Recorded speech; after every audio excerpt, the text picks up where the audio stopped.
ಆಗ್ತಿದೆ.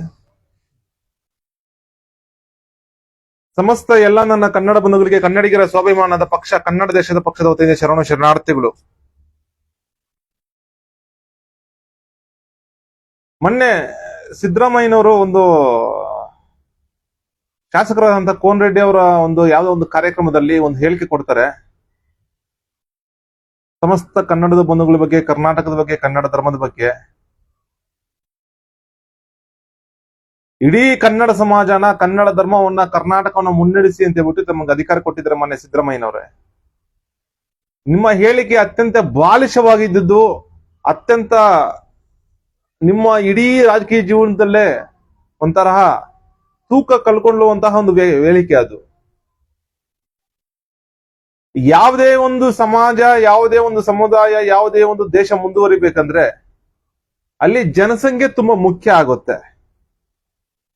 ಜನಸಂಖ್ಯೆನೇ ಇಲ್ಲ ಅಂದ್ರೆ ಅಲ್ಲಿ ಯಾವ ಮುಖ್ಯ, ಏನು ಸಮಾಜ ಕಟ್ಟಕ್ಕಾಗುತ್ತೆ, ಯಾವ ದೇಶ ಹೆಂಗ್ ನಡ್ಸಕ್ಕಾಗುತ್ತೆ, ದೇಶ ಹೆಂಗ್ ಮುಂದುವರಿಯುತ್ತೆ, ಕನ್ನಡಿಗರ ಔನ್ನತ್ಯತೆ ಸಾಗ್ಬೇಕಾಗುತ್ತೆ. ಸಿದ್ದರಾಮಯ್ಯನವರ ಹೇಳಿಕೆಯನ್ನ ಸಂಪೂರ್ಣ ತುಂಡವಾಗಿ ತೀವ್ರವಾಗಿ ಖಂಡಿಸ್ತಾ ಇದ್ದೀನಿ. ಅವ್ರ ಹೇಳಿಕೆಯನ್ನ ಏನಂತ ಹೇಳಿಕೆ ಕೊಟ್ಟಿದ್ದಾರೆ? ಕನ್ನಡಿಗರು ಒಂದು ಮಗು ಮಾಡ್ಕೊಳ್ಳಿ ಅಥವಾ 2 ಮಗು ಮಾಡ್ಕೊಳ್ಳಿ ಅಂತ ಒಂದು ಬಾಲಿಶವಾದ, ತುಂಬಾ ಹೀನಯವಾದ ಹೇಳಿಕೆ ಕೊಟ್ಟಿದ್ದಾರೆ. ಈ ಹೇಳಿಕೆಯನ್ನ ಸಮಸ್ತ ಕನ್ನಡ ಬಂಧುಗಳು ಈ ಹೇಳಿಕೆಯ ವಿರುದ್ಧ ನಿಂತಿದ್ದಾರೆ.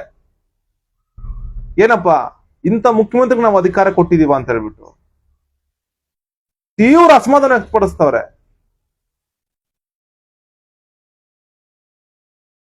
ಯಾವುದೇ ಒಂದು ಸಮಾಜ, ನಮ್ಮ ಕನ್ನಡ ಧರ್ಮ ಆಗೋದು, ಕನ್ನಡ ಸಮಾಜ ಉಳಿಬೇಕು, ಬೆಳಿಬೇಕಂದ್ರೆ ನಮ್ಮ ಕನ್ನಡ ದೇಶನೇ ಅಂತಲ್ಲ, ಬೇರೆ ಯಾವುದೇ ದೇಶಗಳು ತಗೊಳ್ಳಿ, ಯಾವುದೇ ದೇಶ ಮುಂದುವರಿಬೇಕು, ಅದಕ್ಕೆ ಸಮಾನಾಂತರವಾಗಿ ಯುಗಗಳು ಹೋದ್ರೂ ಚೆನ್ನಾಗಿರ್ಬೇಕು ಅಂತ ಇದ್ರೆ ಎರುವಣಿಕೆ ಪ್ರಮಾಣ 3.5 ಅಥವಾ 4 ಅನುಪಾತ ಇರಬೇಕು.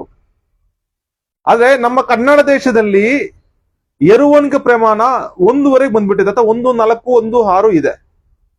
ಇದನ್ನ ಮುಖ್ಯಮಂತ್ರಿ ಹೇಳಿಕೆ ಕೊಡ್ಬೇಕಾದ್ರೆ ಕನಿಷ್ಠ ಅಂದ್ರು ನಮ್ಮ ಕನ್ನಡ ಬಂಧುಗಳು ಸರಿಯಾದ ಸಮಯಕ್ಕೆ ಮದುವೆಯಾಗಿ ಕನಿಷ್ಠ 4ರಿಂದ 5 ಜನ ಮಕ್ಕಳು ಮಾಡ್ಕೊಳ್ರಿ. ಎರುವಣಿಕೆ ಪ್ರಮಾಣ 3.5ರಿಂದ 4 ಅನುಪಾತ ಇದ್ರೆ ನಮ್ಮ ಕನ್ನಡ ದೇಶ ಉಳಿಯುತ್ತೆ, ನಮ್ಮ ಕನ್ನಡದ ಉಳಿಯುತ್ತೆ, ಕನ್ನಡಿಗ ಉಳಿತೀವಿ ಅಂತ ಒಂದು ಹೇಳಿಕೆ ಕೊಡ್ಬೇಕಾಗಿತ್ತು. ಇವರು ಒಂದು ಕನ್ನಡ ಧರ್ಮವನ್ನ, ಕನ್ನಡ ಸಮಾಜವನ್ನು ಮುನ್ನಡೆಸುವಂತ ಒಂದು ನಾಯಕರು ಇವರು.